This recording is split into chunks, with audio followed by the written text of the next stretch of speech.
आज 26 जुलाई है और आज का दिन बहुत खास है। आज कारगिल विजय दिवस है। 21 साल पहले आज के ही दिन कारगिल के युद्ध में हमारी सेना ने भारत की जीत का झंडा फहराया था। साथियों, कारगिल का युद्ध जिन परिस्थितियों में हुआ था वो भारत कभी नहीं भूल सकता।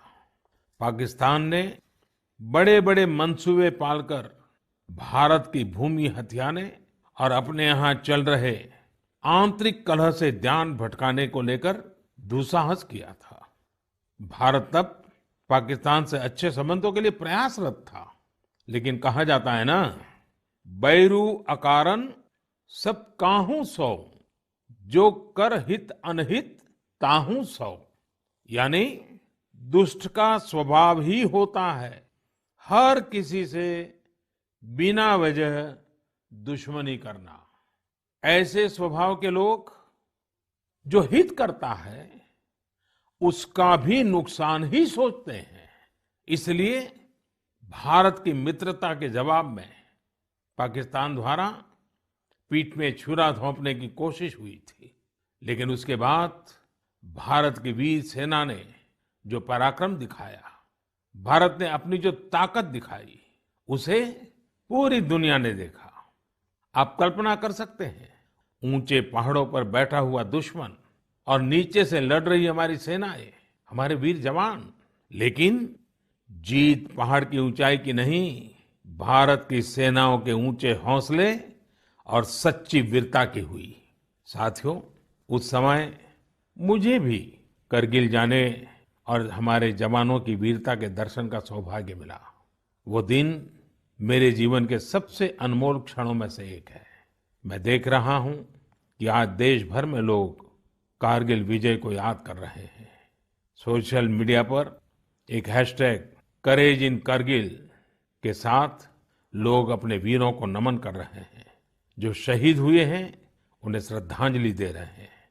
मैं आज सभी देशवासियों की तरफ से हमारे इन वीर जवानों के साथ साथ उन वीर माताओं को भी नमन करता हूं जिन्होंने मां भारती के सच्चे सपूतों को जन्म दिया। मेरा देश के नौजवानों से आग्रह है कि आज दिन भर कारगिल विजय से जुड़े हमारे जाबाजों की कहानियां, वीर माताओं के त्याग के बारे में एक दूसरे को बताएं, शेयर करें। मैं साथियों आपसे एक आग्रह करता हूं। आज एक वेबसाइट है www.gallantryawards.gov.in। आप उसको जरूर विजिट करें। वहां आपको हमारे वीर पराक्रमी योद्धाओं के बारे में, उनके पराक्रम के बारे में बहुत सारी जानकारियां प्राप्त होगी। और वो जानकारियां जब आप अपने साथियों के साथ चर्चा करेंगे, उनके लिए भी प्रेरणा का कारण बनेगी। आप जरूर इस वेबसाइट को विजिट कीजिए और मैं तो कहूंगा बार बार कीजिए। साथियों, कारगिल युद्ध के समय अटल जी ने लाल किले से जो कहा था वो आज भी हम सभी के लिए बहुत प्रासंगिक है। अटल जी ने तब देश को गांधी जी के एक मंत्र की याद दिलाई थी। महात्मा गांधी का मंत्र था कि यदि किसी को कभी कोई दुविधा हो कि उसे क्या करना क्या न करना, तो उसे भारत के सबसे गरीब और असहाय व्यक्ति के बारे में सोचना चाहिए। उसे ये सोचना चाहिए कि जो वो करने जा रहा है उससे उस व्यक्ति की भलाई होगी या नहीं होगी। गांधी जी के इस विचार से आगे बढ़कर अटल जी ने कहा था कि करगिल युद्ध ने हमें एक दूसरा मंत्र दिया है। ये मंत्र था, कोई महत्वपूर्ण निर्णय लेने से पहले हम ये सोचें कि क्या हमारा ये कदम उस सैनिक के सम्मान के अनुरूप है जिसने उन दुर्गम पहाड़ियों में अपने प्राणों की आहुति दी थी। आइए अटल जी की आवाज में ही उनकी इस भावना को हम सुने, समझे और समय की मांग है कि उसे स्वीकार करें। हम सभी को याद है कि गांधी जी ने हमें एक मंत्र दिया था उन्होंने कहा था कि यदि कोई दुविधा हो कि तुम्हें क्या करना है तो तुम भारत के उस सबसे असहाय व्यक्ति के बारे में सोचो और स्वयं से पूछो कि क्या तुम जो करने जा रहे हो उससे उस व्यक्ति की भलाई होगी। कारगिल ने हमें दूसरा मंत्र दिया है, कोई महत्वपूर्ण निर्णय लेने से पहले हम ये सोचें कि क्या हमारा ये कदम उस सैनिक के सम्मान के अनुरूप है जिसने उन दुर्गम पहाड़ियों में अपने प्राणों की आहुति दी थी। साथियों, युद्ध की परिस्थिति में हम जो बात कहते हैं, करते हैं, उसका सीमा पर डटे सैनिक के मनोबल पर, उसके परिवार के मनोबल पर बहुत गहरा असर पड़ता है।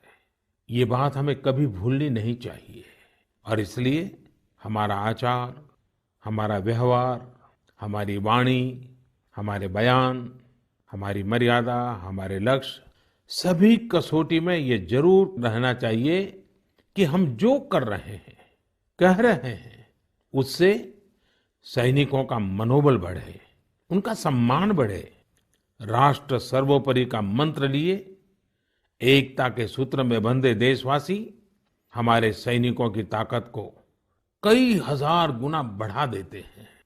हमारे यहाँ तो कहा गया है ना, संगे शक्ति कलो युगे। कभी कभी हम इस बात को समझे बिना सोशल मीडिया पर ऐसी चीजों को बढ़ावा दे देते हैं जो हमारे देश का बहुत नुकसान करती है। कभी कभी जिज्ञासावत फॉरवर्ड करते रहते हैं, पता है गलत है लेकिन करते रहते हैं। आजकल युद्ध केवल सीमाओं पर ही नहीं लड़े जाते हैं, देश में भी कई मोर्चों पर एक साथ लड़ा जाता है और हर एक देशवासी को उसमें अपनी भूमिका तय करनी होती है। हमें भी अपनी भूमिका देश की सीमा पर दुर्गम परिस्थितियों में लड़ रहे सैनिकों को याद करते हुए तय करनी होगी। मेरे प्यारे देशवासियों, पिछले कुछ महीनों से पूरे देश ने एकजुट होकर जिस तरह कोरोना से मुकाबला किया है, उसने अनेक आशंकाओं को गलत साबित कर दिया है। आज हमारे देश में रिकवरी रेट अन्य देशों के मुकाबले बेहतर है। साथ ही हमारे देश में कोरोना से मृत्यु दर भी दुनिया के ज्यादातर देशों से काफी कम है। निश्चित रूप से एक भी व्यक्ति को खोना दुखद है, लेकिन भारत अपने लाखों देशवासियों का जीवन बचाने में सफल भी रहा है। लेकिन साथियों, कोरोना का खतरा टला नहीं है। कई स्थानों पर यह तेजी से फैल रहा है। हमें बहुत ही ज्यादा सतर्क रहने की जरूरत है। हमें ये ध्यान रखना है कि कोरोना अब भी उतना ही घातक है जितना शुरू में था। इसलिए हमें पूरी सावधानी बरतनी है। चेहरे पर मास्क लगाना या गमछे का उपयोग करना, 2 गज की दूरी, लगातार हाथ धोना, कहीं पर भी थूकना नहीं, साफ सफाई का पूरा ध्यान रखना, यही हमारे हथियार हैं जो हमें कोरोना से बचा सकते हैं। कभी कभी हमें मास्क से तकलीफ होती है और मन करता है कि चेहरे पर से मास्क हटा दें। बातचीत करना शुरू करते हैं, जब मास्क की जरूरत होती है ज्यादा, उसी समय मास्क हटा देते हैं। ऐसे समय मैं आपसे आग्रह करूंगा, जब भी आपको मास्क के कारण परेशानी फील होती हो, मन करता हो उतार देना है, तो पल भर के लिए उन डॉक्टर्स का स्मरण कीजिए, उन नर्सों का स्मरण कीजिए, हमारे उन कोरोना वॉरियर्स का स्मरण कीजिए।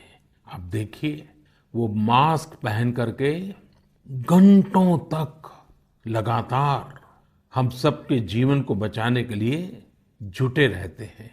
8-8, 10-10 घंटे तक मास्क पहने रखते हैं। क्या उनको तकलीफ नहीं होती होगी? थोड़ा सा उनका स्मरण कीजिए, आपको भी लगेगा कि हमें एक नागरिक के नाते इसमें जरा भी कोताही न बरतनी है, न किसी को बरतने देनी है। एक तरफ हमें कोरोना के खिलाफ लड़ाई को पूरी सजगता और सतर्कता के साथ लड़ना है, तो दूसरी ओर कठोर मेहनत से व्यवसाय, नौकरी, पढ़ाई, जो भी कर्तव्य हम निभाते हैं उसमें गति लानी है, उसको भी नई ऊंचाई पर ले जाना है। साथियों, कोरोना काल में तो हमारे ग्रामीण क्षेत्रों ने पूरे देश को दिशा दिखाई है। गांवों से स्थानीय नागरिकों के, ग्राम पंचायतों के अनेक अच्छे प्रयास लगातार सामने आ रहे हैं। जम्मू में एक गांव त्रेवा ग्राम पंचायत है। वहां की सरपंच हैं बलबीर कौर जी।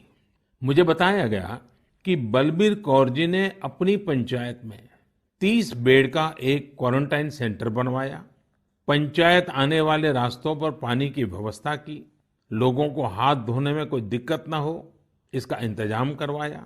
इतना ही नहीं, ये बलबीर कौर जी खुद अपने कंधे पर स्प्रे पंप टांग कर वॉलंटियर्स के साथ मिलकर पूरी पंचायत में, आसपास के क्षेत्र में सैनिटाइजेशन का काम भी करती हैं।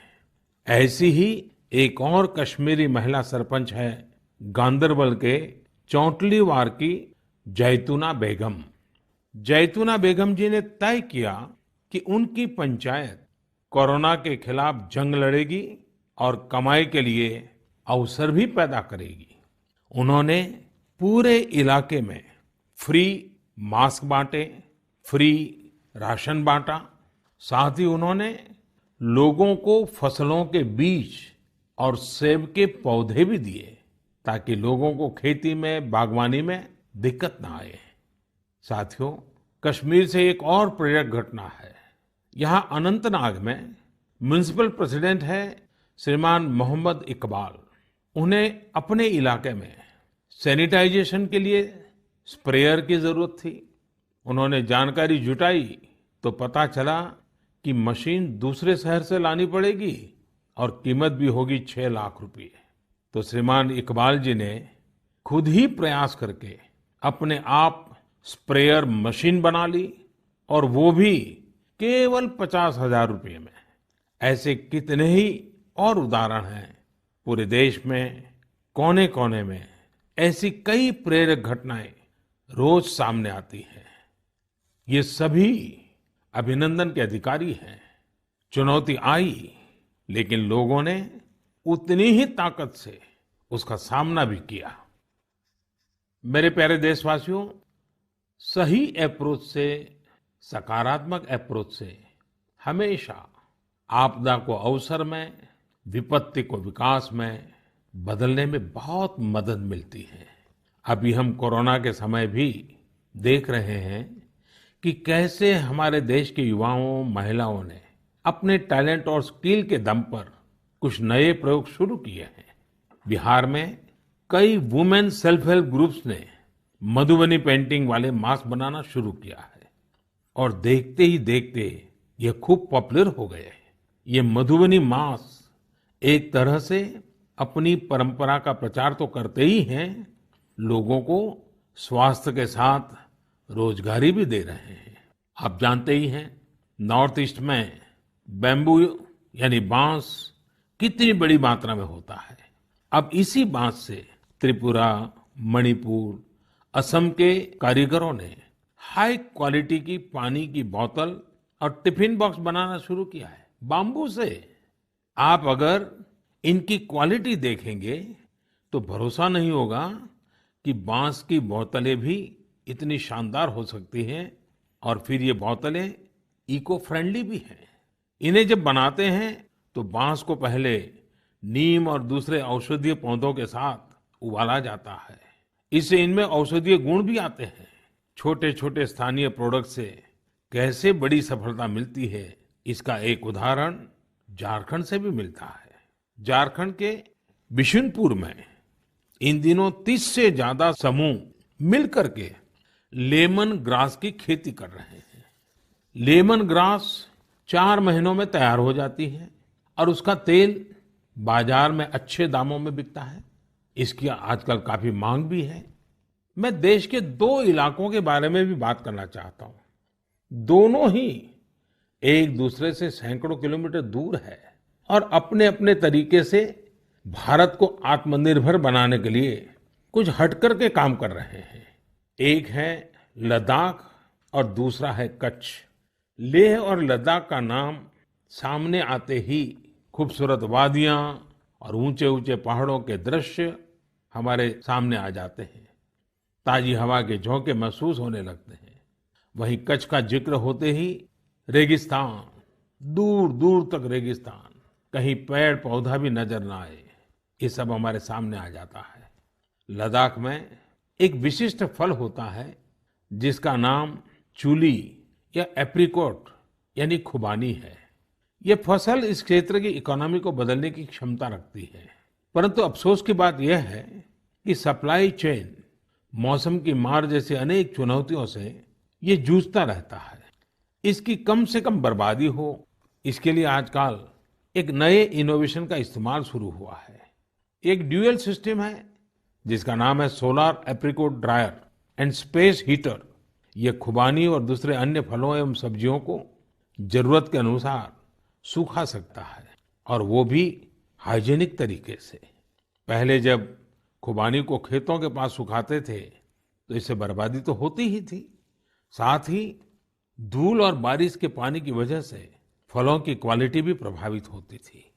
दूसरी ओर आजकल कच्छ में किसान ड्रैगन फ्रूट्स की खेती के लिए सराहनीय प्रयास कर रहे हैं। बहुत से लोग जब सुनते हैं तो उन्हें आश्चर्य होता है, कच्छ और ड्रैगन फ्रूट्स, लेकिन वहां आज कई किसान इस कार्य में जुटे हैं। फल की गुणवत्ता और कम जमीन में ज्यादा उत्पाद को लेकर काफी इनोवेशन किए जा रहे हैं। मुझे बताया गया है कि ड्रैगन फ्रूट्स की लोकप्रियता लगातार बढ़ रही है, विशेषकर नाश्ते में इस्तेमाल काफी बढ़ा है। कच्छ के किसानों का संकल्प है कि देश को ड्रैगन फ्रूट्स का आयात न करना पड़े। यही तो आत्मनिर्भरता की बात है। साथियों, जब हम कुछ नया करने का सोचते हैं, इनोवेटिव सोचते हैं, तो ऐसे काम भी संभव हो जाते हैं जिनकी आम तौर पर कोई कल्पना नहीं करता। जैसे कि बिहार के कुछ युवाओं को ही लीजिए। पहले सामान्य नौकरी करते थे। एक दिन उन्होंने तय किया कि वो मोती यानी पल्स की खेती करेंगे। उनके क्षेत्र में लोगों को इस बारे में बहुत पता नहीं था, लेकिन इन लोगों ने पहले सारी जानकारी जुटाई, जयपुर और भुवनेश्वर जाकर ट्रेनिंग ली और अपने गांव में ही मोती की खेती शुरू कर दी। आज ये स्वयं तो इससे काफी कमाई कर ही रहे हैं।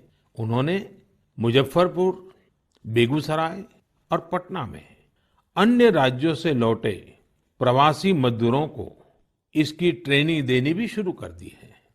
कितने ही लोगों के लिए इससे आत्मनिर्भरता के रास्ते खुल गए हैं। साथियों, अभी कुछ दिन बाद रक्षाबंधन का पावन पर्व आ रहा है। मैं इन दिनों देख रहा हूं कि कई लोग और संस्थाएं इस बार रक्षाबंधन को अलग तरीके से मनाने का अभियान चला रहे हैं। कई लोग इसे वोकल फॉर लोकल से भी जोड़ रहे हैं, और बात भी सही है। हमारे पर्व हमारे समाज के, हमारे घर के पास ही किसी व्यक्ति का व्यापार बढ़े, उसका भी पर्व खुशहाल हो, तब पर्व का आनंद कुछ और ही हो जाता है। सभी देशवासियों को रक्षाबंधन की बहुत बहुत शुभकामनाएं। साथियों, 7 अगस्त को नेशनल हैंडलूम डे है। भारत का हैंडलूम, हमारा हैंडीक्राफ्ट अपने आप में सैकड़ों वर्षों का गौरवमय इतिहास समेटे हुए है। हम सभी का प्रयास होना चाहिए कि न सिर्फ भारतीय हैंडलूम और हैंडीक्राफ्ट का ज्यादा से ज्यादा उपयोग करें, बल्कि इसके बारे में हमें ज्यादा से ज्यादा लोगों को बताना भी चाहिए। भारत का हैंडलूम और हैंडीक्राफ्ट कितना रिच है, इसमें कितनी विविधता है, ये दुनिया जितना ज्यादा जानेगी उतना ही हमारे लोकल कारीगरों और बुनकरों को लाभ होगा। साथियों, विशेषकर मेरे युवा साथियों, हमारा देश बदल रहा है। कैसे बदल रहा है, कितनी तेजी से बदल रहा है, कैसे कैसे क्षेत्रों में बदल रहा है। एक सकारात्मक सोच के साथ अगर निगाह डालें तो हम खुद अचंभित रह जाएंगे। एक समय था जब खेलकूद से लेकर के अन्य सेक्टर्स में अधिकतर लोग या तो बड़े-बड़े शहरों से होते थे या बड़े-बड़े परिवार से या फिर नामी गिरामी स्कूल या कॉलेज से होते थे। अब देश बदल रहा है। गांवों से, छोटे शहरों से, सामान्य परिवार से हमारे युवा आगे आ रहे हैं, सफलता के नए शिखर चूम रहे हैं। ये लोग संकटों के बीच भी नए-नए सपने संजोते हुए आगे बढ़ रहे हैं। कुछ ऐसा ही हमें अभी हाल ही में जो बोर्ड एग्जाम्स के रिजल्ट आए, उसमें भी दिखता है। आज मन की बात में हम कुछ ऐसे ही प्रतिभाशाली बेटे बेटियों से बात करते हैं। ऐसी ही एक प्रतिभाशाली बेटी है कृतिका नांदल।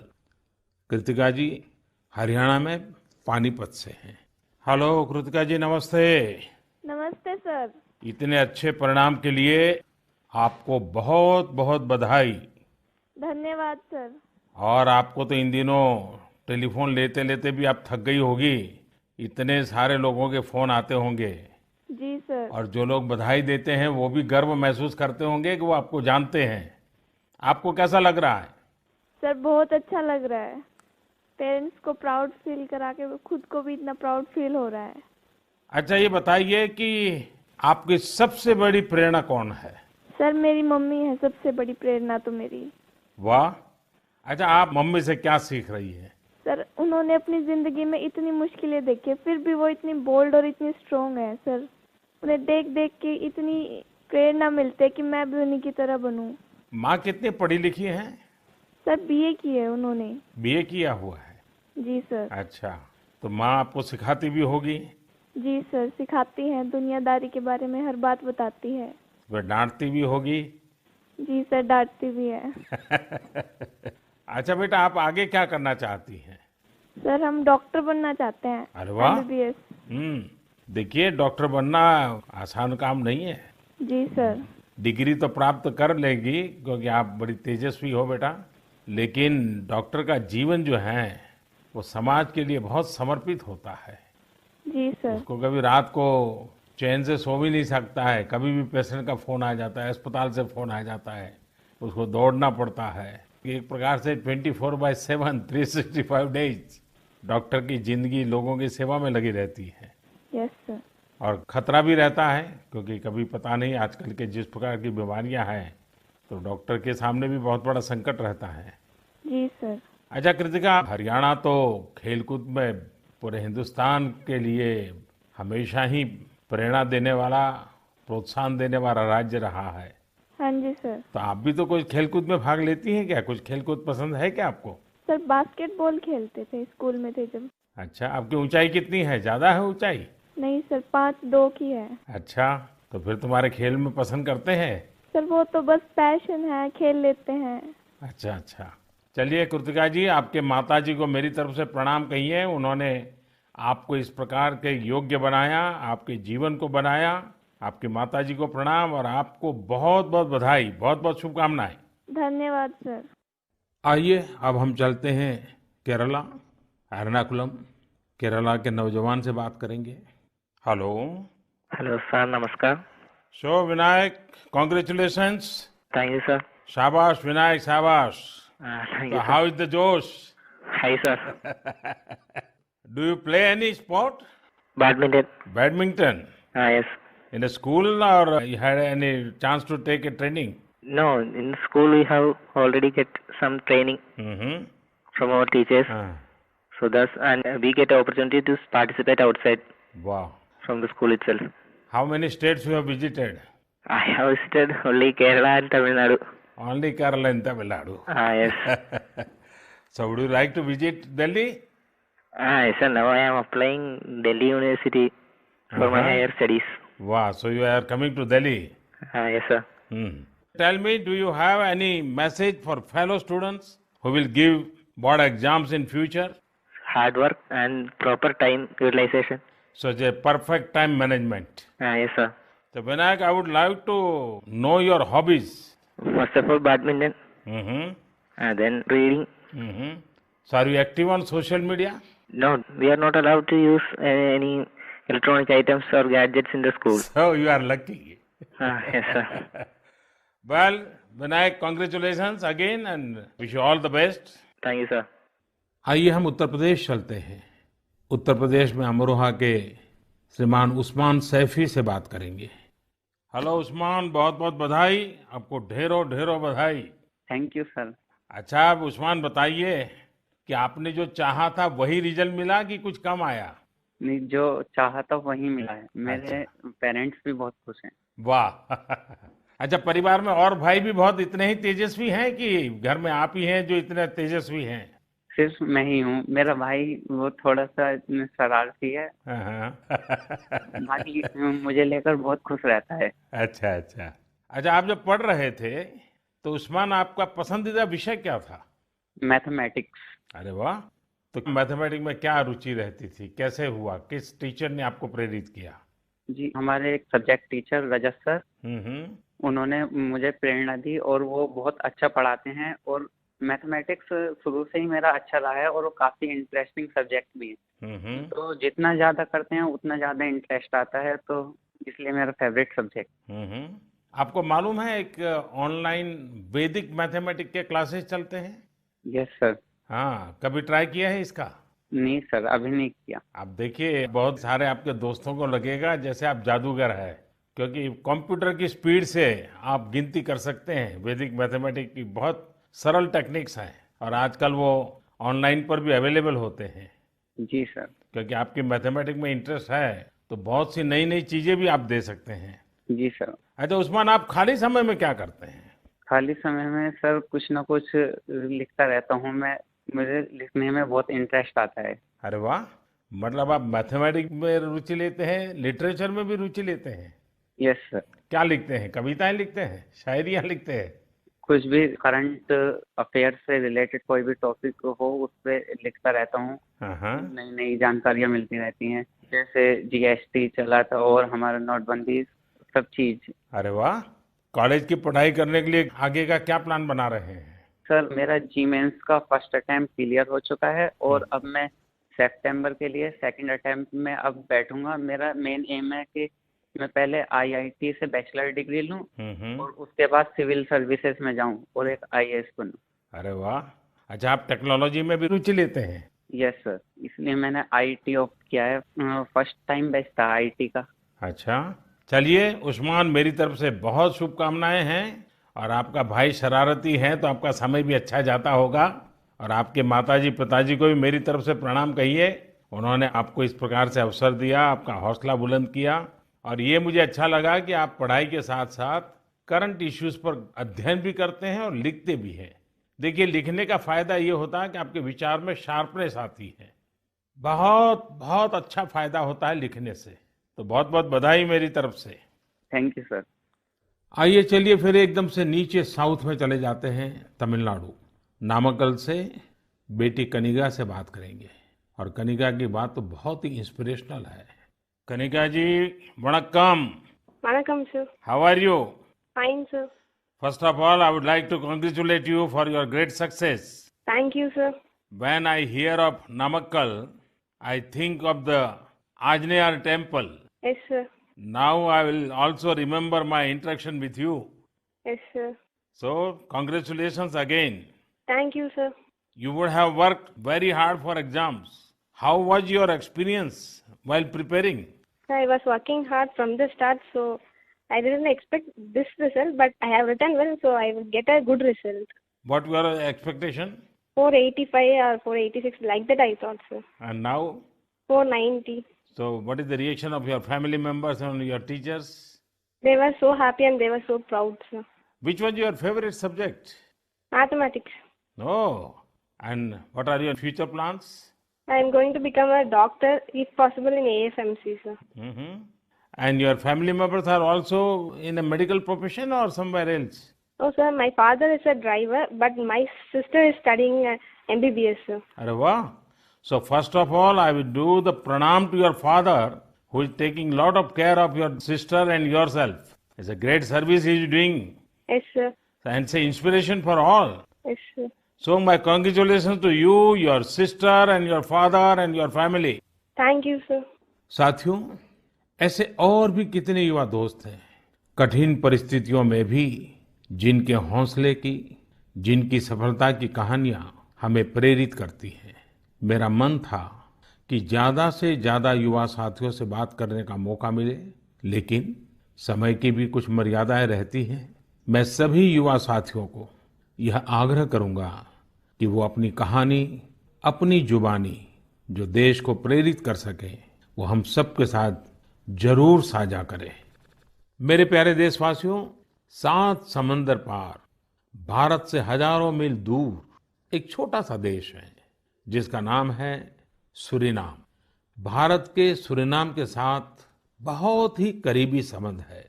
100 साल से भी ज्यादा समय पहले भारत से लोग वहां गए और उसे ही अपना घर बना लिया।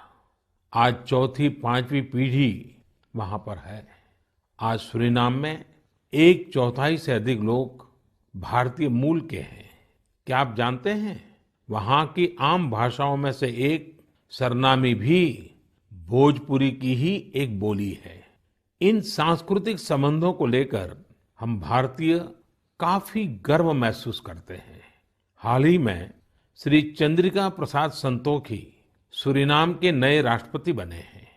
वे भारत के मित्र हैं और उन्होंने साल 2018 में आयोजित person of Indian origin PIO parliamentary conference में भी हिस्सा लिया था। श्री चंद्रिका प्रसाद संतोखी जी ने शपथ की शुरुआत वेद मंत्रों के साथ की। वे संस्कृत में बोले। उन्होंने वेदों का उल्लेख किया और ओम शांति शांति शांति के साथ अपनी शपथ पूर्ण करी। अपने हाथ में वेद लेकर वे बोले, मैं चंद्रिका प्रसाद संतोखी। और आगे उन्होंने शपथ में क्या कहा? उन्होंने वेद का ही एक मंत्र का उच्चारण किया।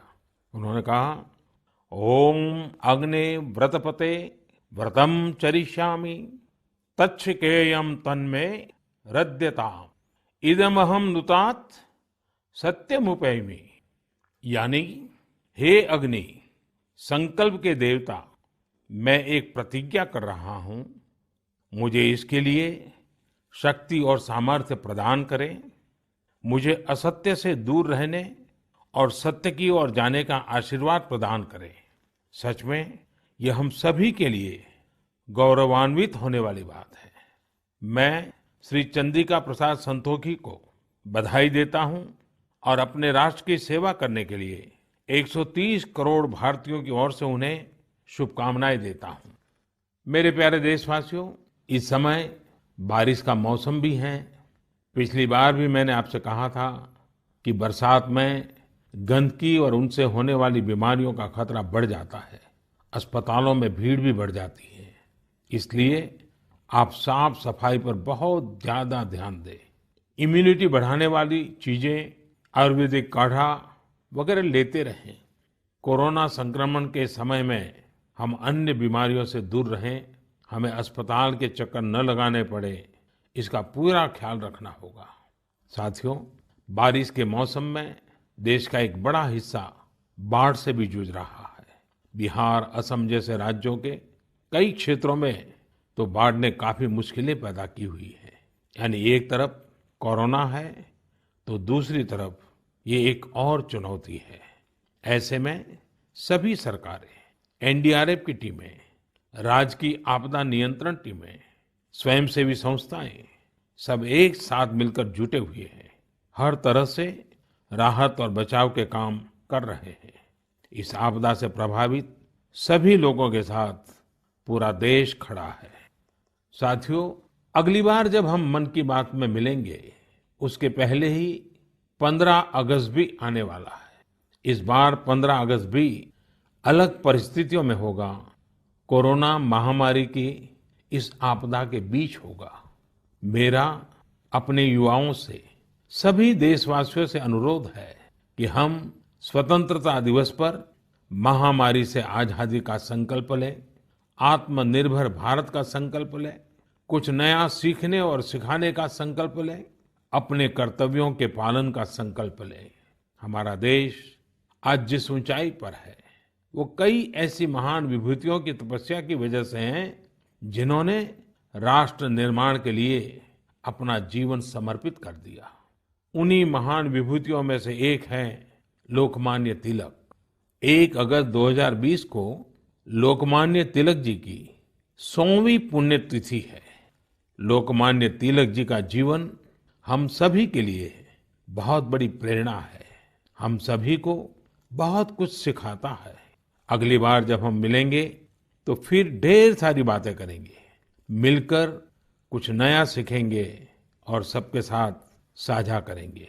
आप सब अपना ख्याल रखिए, अपने परिवार का ख्याल रखिए और स्वस्थ रहिए। सभी देशवासियों को आने वाले सभी पर्वों की बहुत बहुत शुभकामनाएं। बहुत बहुत धन्यवाद।